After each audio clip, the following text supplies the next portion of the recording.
we all fall down.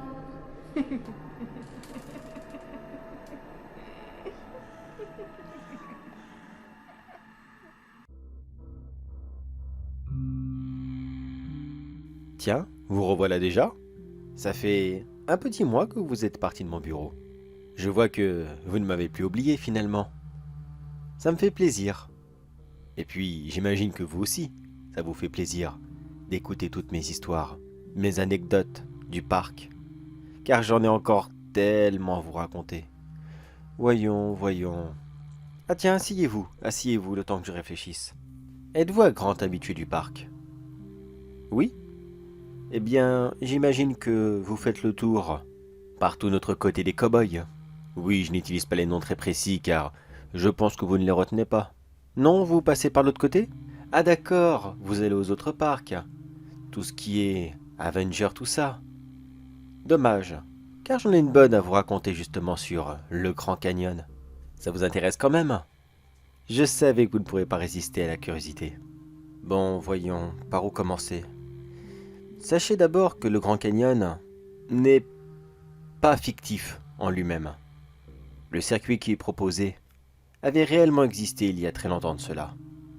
Bon, vous imaginez bien sûr qu'il a assez vite fermé car ce circuit de rail n'était pas très sûr. Oui, mais que voulez-vous? Dans le temps, on faisait avec ce qu'on avait. Les routes n'étaient pas belles? Eh bien tant pis, il faut quand même le faire. Si j'ai bonne mémoire, tout ce que vous voyez devait être des reconstitutions, des légendaires routes vers l'ouest, que les gens fabriquaient au fur et à mesure que les trains arrivaient.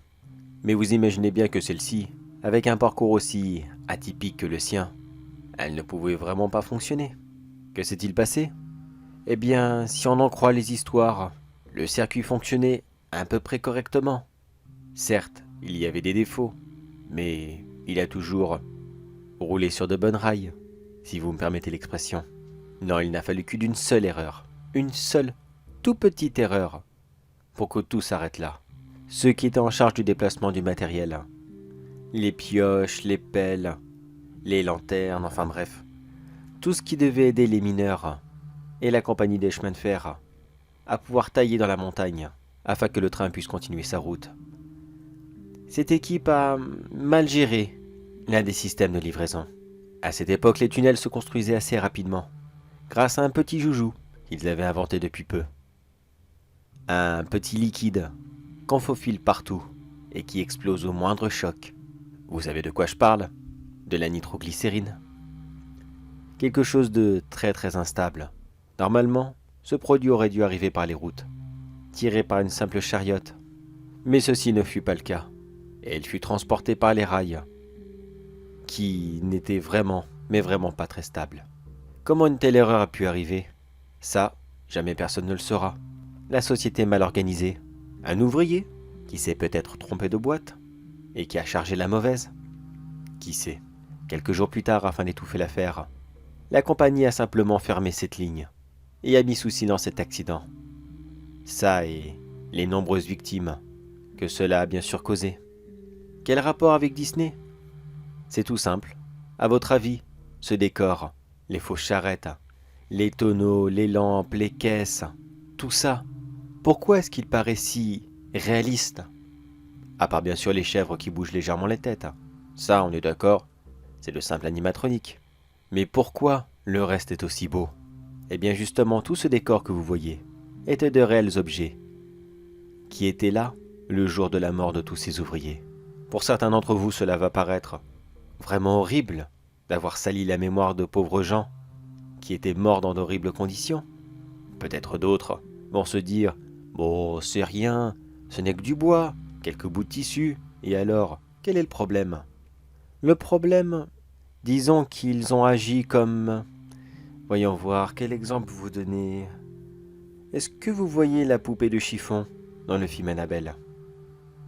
Non, la poupée de porcelaine, la poupée de chiffon, c'est la vraie.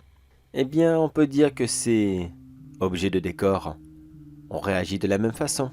Ils ont servi de réceptacle pour toutes les âmes errantes qui n'ont cessé de tourner en rond dans ce canyon, se demandant qu'est-ce qui leur était arrivé comme cela. Car oui, d'après les rares témoins, l'explosion fut tellement violente que tout ce qui se trouvait à plusieurs centaines de mètres autour avait été simplement pulvérisé. Les ouvriers n'avaient même pas eu le temps de comprendre ce qui leur arrivait. Et aujourd'hui encore, ces ouvriers ne savent même pas ce qu'ils font là. Oui, ça m'est déjà arrivé quelquefois de les voir comme ça, sur les caméras de sécurité. Quand je suis de garde la nuit, je me pose une petite dizaine de minutes. Et je sais que je les verrai systématiquement. Non, je vous rassure, ils ne sont pas défigurés. Ils ne sont pas violents non plus.